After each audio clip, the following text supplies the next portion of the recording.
Hey everyone, welcome back to SecuredNotes V2. For this episode, we're gonna continue working on some stuff on this project. So in the last episode, we were working a bit on CoreData and figuring out how to set values and things like that into CoreData.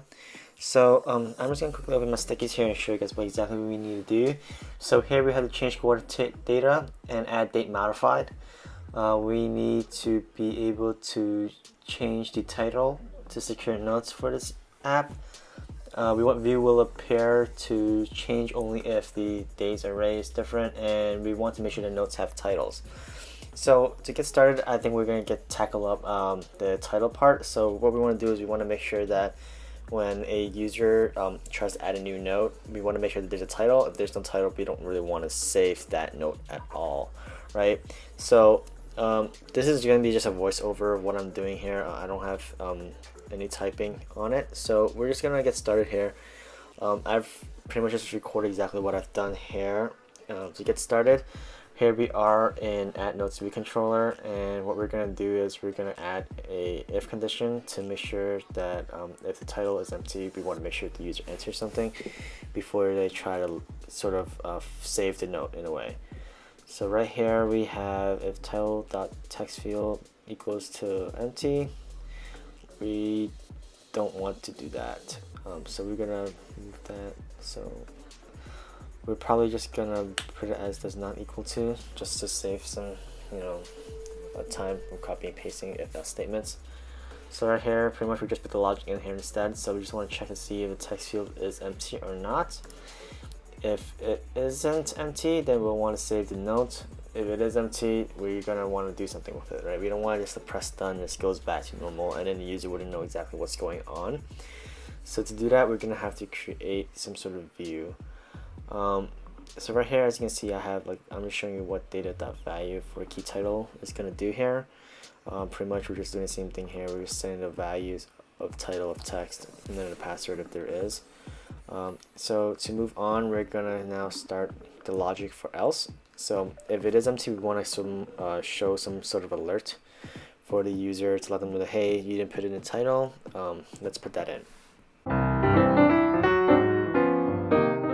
For the first style, we're going to do that alert. So pretty much the difference between an alert and an action sheet is that an alert is going to pop up in the middle of the screen, while an action sheet is kind of what pulls down from the bottom and pulls up and gives you different kind of like actions that you can do, like how you would, for example, when you go on an app and it's asking you if you want to take a photo or use a photo library.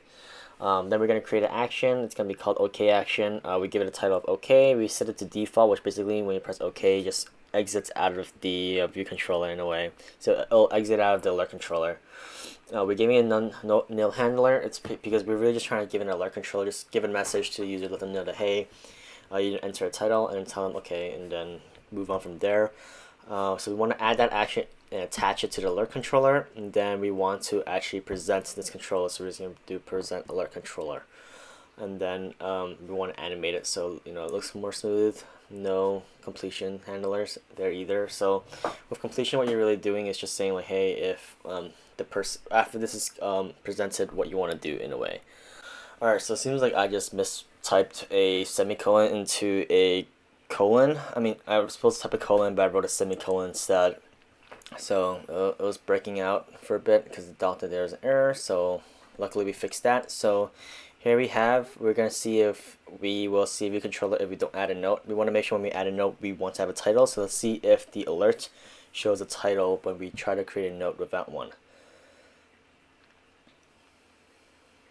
Perfect. So as you can tell, this works now, and after we add a title, well, it should add, right, so we haven't put in the logic to show the notes yet, so we have to kill the app to show it.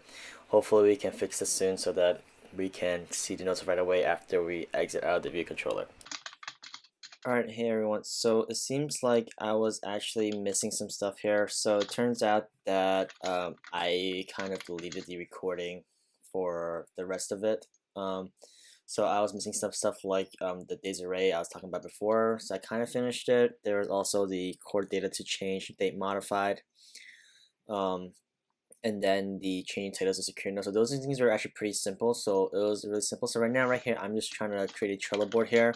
So I'm just going through the steps of creating a public Trello board so that everyone who's watching this series can actually see the Trello board at this moment. So I'll have the link in the description below where you can click on it and access the Trello board and see where my process is right now with SecuredNotes version 2.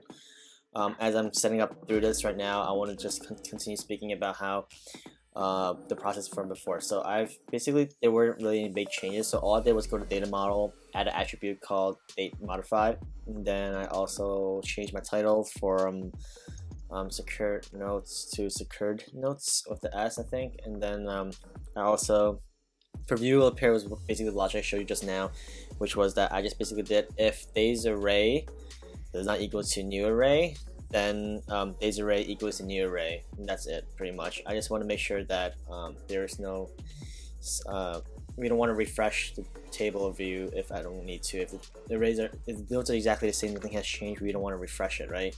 So here I'm just really just basically passing over all of my notes.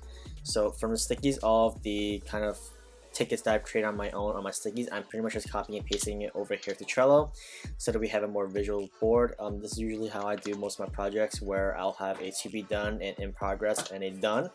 I usually also add one more column called backlog, which is basically sort of features I want to work on, but I don't have to work on, like, I don't have the time to work on right now. So right here, Trello is pretty cool, where I can basically copy and paste anything with a new line on it, and every new line it'll create a new card for me instead, so I don't have to copy paste one at a time. So as you can see right here, I copy and paste it, add it, and it gives me the option to add it into multiple cards, which is amazing. So then I didn't have to do this one at a time, which is great. And then here I can just pull something over in progress, and then I can start teaching you guys this right now. So right here, we want to not prompt login for notes without the password is one of the things we're going to be doing today. And then we're also going to remove password tab controller. So basically the reason why we're removing that is because in the old project I had it just because I want to show the so that I don't have to remember the password. But now we can just do that. So we also have to add dates with the notes to create it. So we want to add the dates because right now we only save the text and the title, but we're not really doing anything else with this. So to get started, we're going to start with one of the simpler things. So we want to make sure that the password isn't prompted if we don't have a password. So for example, you get the password login even though the password is nil or empty. Alright, so I think a possible solution to this is that instead of changing anything in alert message or even in the authorized user place, is that we want to go into when the cell is actually being tapped. We just don't want the authorized user or any of these prompts to happen. So right here we have the select item at. So what we're going to do is we're going to take that whole if condition, we'll push it over a bit, and then we'll add another if condition is to check that if this if we even have a password. If the password is just an empty string, we don't need to do any of this work. So right here we're gonna just push these over, and we're gonna write let's just fix some of the indentation really quick so that we have some cleaner code. And then we're just going to move it back up, and in here we're going to write if days array index path dot row dot password does not equal to empty string. Well, does not equal. Alright, so right now before we continue, I'm just going to switch out alert message to login message, since in reality this function is just for this specific view controller, and it's really just a login message where it allows you to type in the password. So we're going to switch all the alert controllers and the alert messages to login so that it is more readable, and if it was ever to be maintained by another person, it's just readable and easier to understand that, hey, this is a login message versus just that this is an alert message. And from there we're going to continue to see if the changes we made to the stuff for item app actually changed. We also want to make sure that we're gonna still authorize the user using the authorized user function, but we want to make sure that we will be pushing the navigation controller. So the reason why I'm doing this instead of what I did before is because that if statement is easy to kind of hack in a way. It's just like a true false statement, while if I provide a function the responsibility of doing everything, where one function is kind of like the middleware between everything going through. By using authorized user, it's basically saying that, hey, you still have to authorize this user to make sure that it works, because the other thing is just that we want to make sure that it is safer in a way. So right here we have authorized user. We're just going to put the entered password along with the original password, which is supposed to be empty string anyways, and make sure that it still works.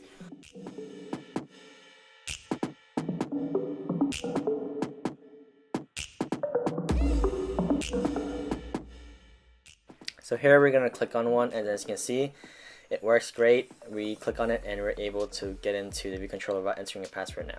But the problem is telling me that it's still access granted, and we don't want that because we don't need the login message access granted. So let's see where the bug is. So right now we have the bug. I think what's going on is that because we're running if enter password equals the password, it's still running through that function. What we really need to do is enter password into something else, like there is no password. That way, in the else if statement, it's just going to write empty password instead. We have enter password equals nil password. We want to go back up there and change authorized users entered password equals to nil password. We keep the same thing where password is just the actual password. We don't really care about that. We just want to have some sort of entered password that kicks in the other condition. Of course, this method is not exactly the safest way to secure notes. In a way, it's not encrypted, you know, things like that. It's a really extremely simple, just conditional, where it's just comparing strings. So now we're going to test it out, and as you can see, we don't have a login message anymore, which means that that if condition is great, and now we can move that ticket over to the done pile. So now we want to remove the password tab controller, and this part is actually really simple. We just go to the main.storyboard, and we pretty much just disconnect that segue, and then we won't have the password tab controller anymore. So right here we have that, and then we're just gonna press backspace, and we're done. This is pretty much it. We run it, make sure password tab view controller does not show up anymore, and we should be set. Again, we just removing password tab controller because for a secure way, we don't want users to be unwanted users to be easily able to just click on password tab, find the right note, click on it, and just paste the password in, and it'll still work. So as you can see, now we just have notes as our only tab controller, which is perfect. So now we can move that over to the done pile as well. And the last thing we're going to do is adding the update to the notes. So to get started, we're going to... Alright, so right now we're gonna create the logic first for just note created, and we just want to kind of have the logic for adding the date first. So because we haven't had any of the logic, so I don't know if I want to basically put stuff in the code in the right place. So right here, I'm just going to add a little subtask list for adding notes to a view/edit notes to the same controller, just to add a couple of things that we would need to do before this whole task is completed. I find this to be a bit simpler in a way to kind of clear my mind exactly what it is I want to do. So right here we're gonna see if we can change the date modified whenever you know, we gotta figure out what to do with the date modified. So first thing we're gonna do is we're gonna try to figure out how to get our iOS device's current time so that we can set that as date created. So to get started, we're gonna look at the Stack Overflow.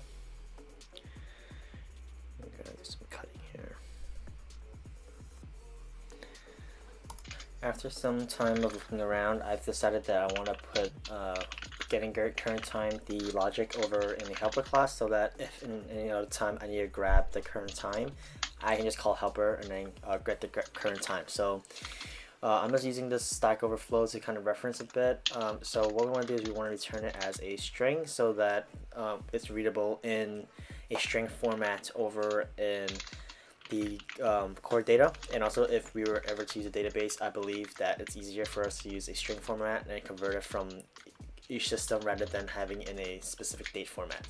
So right here we're creating a date formatter, which is called date formatter in iOS. It used to be called NS date formatter. From there, we're going to want to set the formatter, so we want to give it the format. So we're going to do .date style, and then the date format, and from there we're going to give it like year, month, day kind of format. So we're just going to follow along with the format that I want, which is the month, date, and year. In the US, that's kind of how we do it. But we're just gonna follow the Stack Overflow instead. It might make a bit more sense. As for time zones, there's different ways you can do this. You can give it a string, or you can give it just ns_timezone.system. So moving on, now we want to go into the notes view controller, and we want to add notes view controller. We want to be able to set the value of date.created. So right here, we're gonna do node.setValue, And then from there, we're going to call the helper class. We're going to do share instance get the current time, and you want to give it a key, so we're going to do it as date created, I believe, but let's just check what we have. Yeah, we have it as date created, so we're just going to copy and paste it so that it's exactly what we want, because we don't want to have an error when we run it where we made a mistake and put an A instead of an E or something like that. So back here, we're just going to copy and paste as date created, and then from there, we're going to, this should work. Alright, so aside from just setting the value, we want to make sure that the value we set is actually something that we're saving. So right here, we are back in Notes view controller. At view controller, we're going to print date created and see if we get anything out of it. So we're just going to do print date created and see what we get. So right here, we're running the build, and let's see if we get anything, or is it going to be nil and we ran and did something wrong. Alright, so it seems like it says nil right now, they created. So it's probably because when we added it, there was nothing there, so that could be the reason why it's nil. So let's just try to add something in and press done, and now it broke. So here we are, we're back from a different view. So I started using OBS, but the settings didn't go through. This is through my laptop screen now instead of through my usual monitor. So right here, I've changed things a bit. So I went to get the date, and I've changed it back to the format of a string, and then I return it as a date if it's wrong. So I'm just gonna see if this really works now. So we're just gonna click add. We're gonna give it a name. We can give it a title, and it seems like now it works. So now instead of setting the format as a type string, we're setting it as a type date. And then instead, when we're storing it up to a different database, for example, we're going to store it as a string instead. It's an odd way to do it, but this is kind of a workaround. If anyone finds a better way to do this, please comment down below and let me know. Thank you for watching this episode of SecuredNotes version 2. If you like this or like this video, please like and subscribe for more content like this. And please comment down below for other video ideas and what you want to see in this project. Thank you.